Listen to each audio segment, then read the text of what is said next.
Mis hermanos, Dios me les bendiga, Dios me les guarde, la paz del Señor Jesucristo. En esta tarde, jueves 28 de mayo, vamos a tener este estudio bíblico que empieza hoy, un nuevo estudio bíblico. Ya finalizamos un estudio bastante bueno y muy edificante.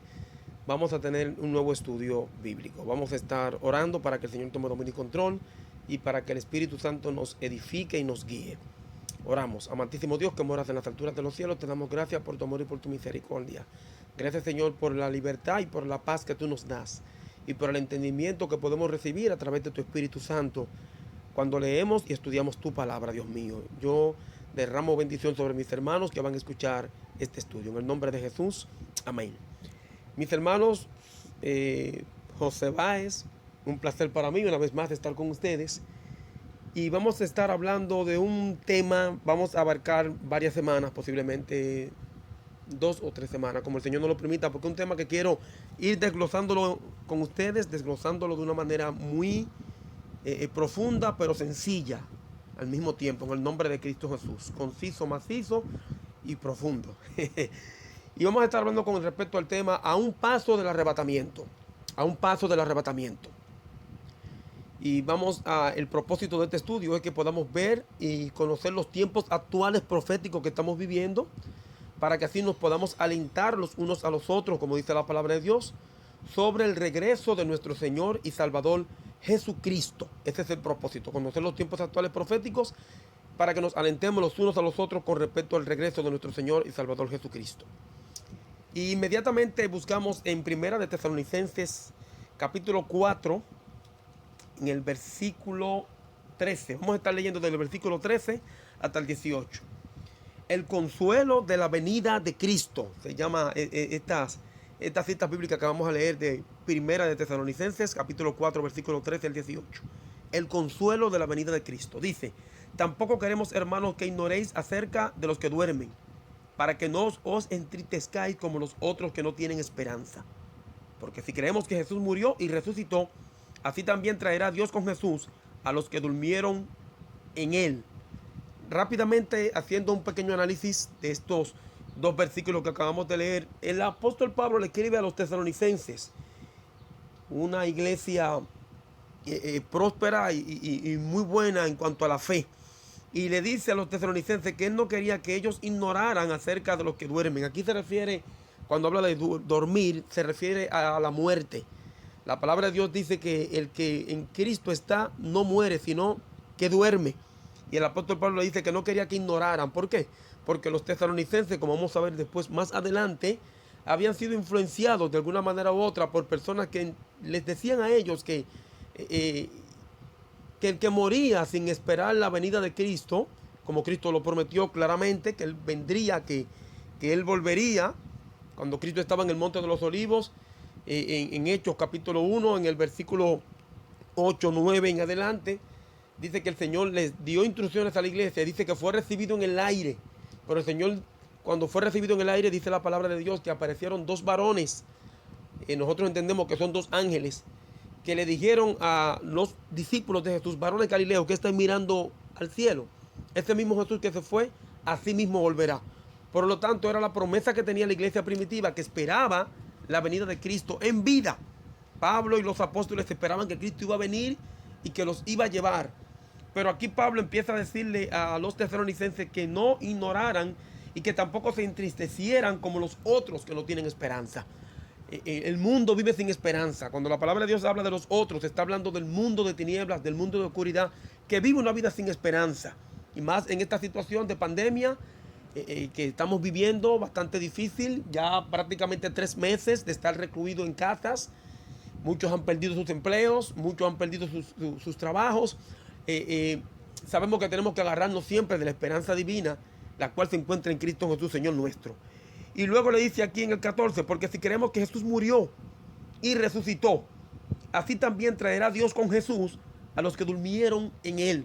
Pablo le dice, si creemos, si guardamos la doctrina de la muerte y resurrección de Cristo, si guardamos el evangelio eterno, también Dios traerá con Cristo Jesús a aquellos que durmieron, es decir, aquellos que murieron primero, que están descansando en la presencia del Señor.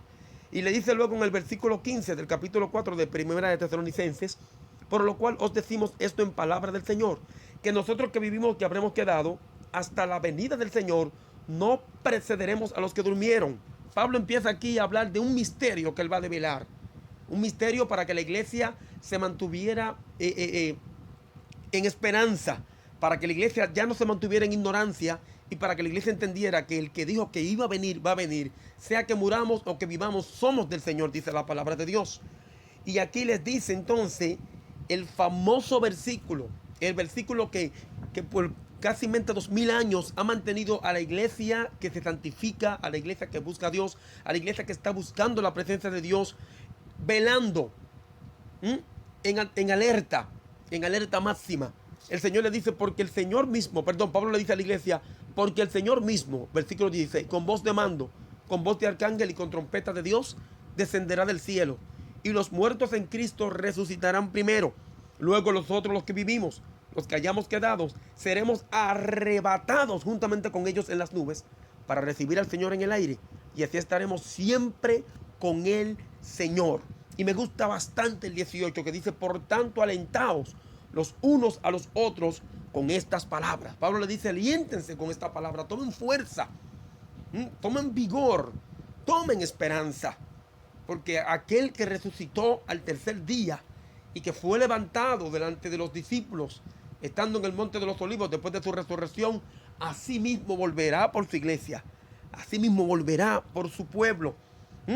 Y habla de esta doctrina que mantiene viva la esperanza de todo aquel que se purifica en la palabra de Dios, el arrebatamiento. Por eso que este estudio se llama A un paso del arrebatamiento. ¿Y por qué estamos en un paso del arrebatamiento? Las cosas que estamos mirando, las cosas que estamos viendo, nos indican claramente que Cristo está ya más que a las puertas. Rápidamente quiero darle una pequeña reseña aquí con respecto a la escatología, porque este estudio es un estudio de escatología.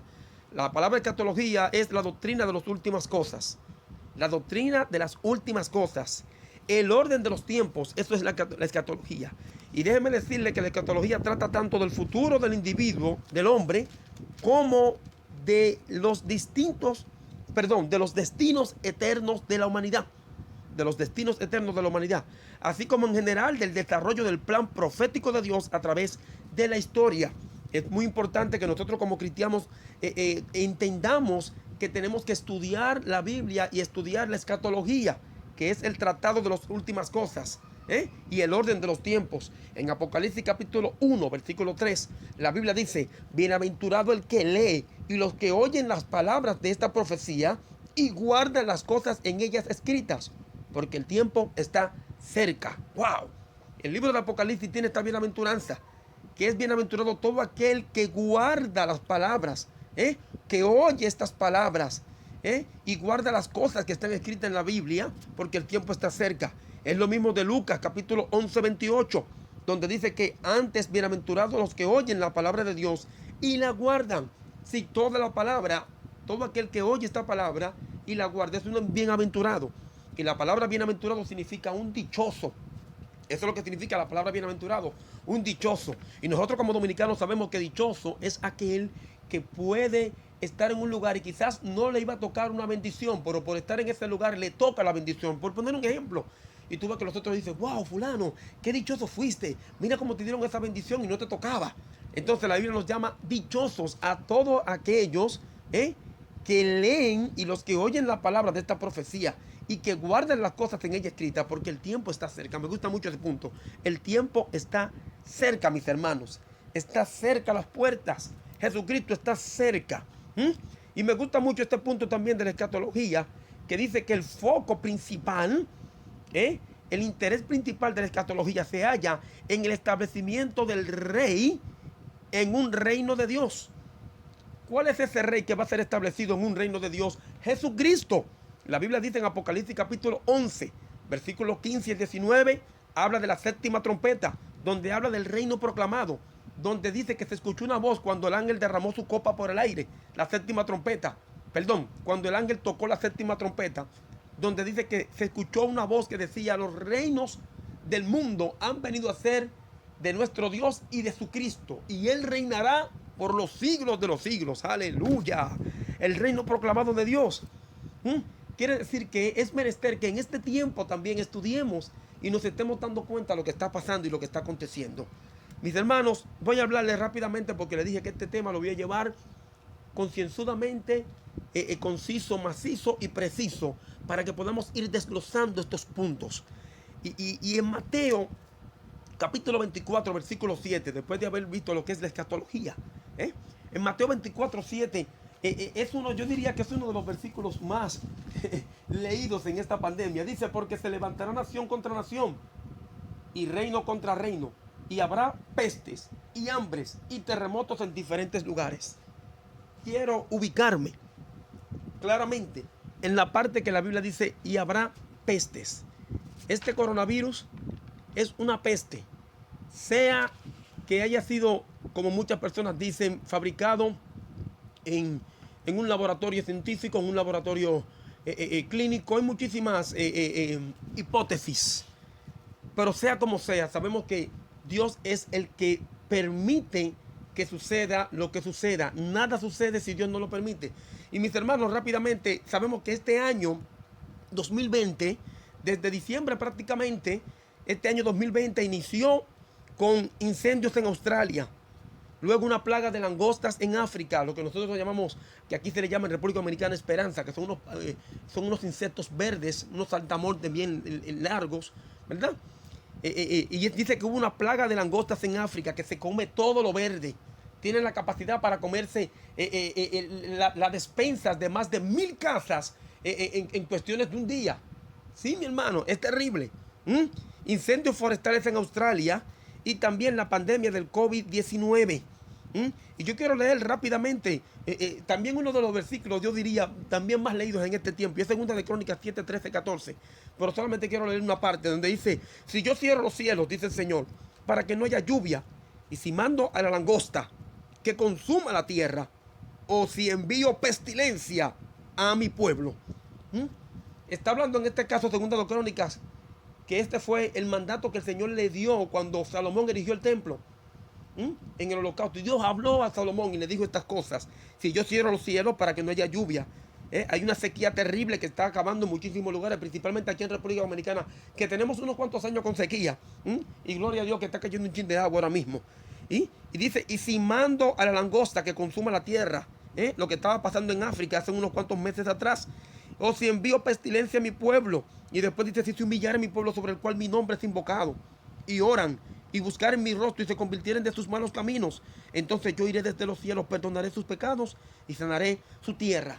Y creo que en este momento la iglesia que está recluida, la iglesia que está en las casas, está haciendo esto, lo que dice segunda de Crónicas 7, 13, 14, está orando, está clamando para que Dios tenga misericordia, para que esto se vaya, o yo diría, no tanto para que esto se vaya, para que se haga la voluntad de Dios, mis hermanos, porque si Dios lo permitió, Dios sabe por qué lo permitió, pero nosotros tenemos que estar velando, tenemos que estar orando, tenemos que estar metidos en la brecha. Esta pandemia llamada COVID-19 o coronavirus. ¿Por qué coronavirus? Wow, también este otro punto, corona. Esto ha venido a ser la corona de todas las pandemias prácticamente. Según científicamente se explica y se entiende, el mundo ha sufrido 10 pandemias, pero como esta no ha habido una. En este siglo XXI, que hace 20 años que empezamos en el siglo XXI, porque ya el siglo XX pasó. Y esta, podemos decir, fue la primera pandemia, porque aunque tuvimos antrax en tiempos atrás, aunque tuvimos la gripe H1N1, aunque tuvimos la gripe aviar, aunque tuvimos ébola, no fue tan fuerte como esta, que se expandió desde China a Europa y ahora a América Latina y a otros lugares. Es increíble. Y todo esto nos da a entender claramente, mis hermanos, que estamos en principio de dolores, que lo que dice Mateo 24:7 se está cumpliendo. Pestes, hambres y terremotos en diferentes lugares.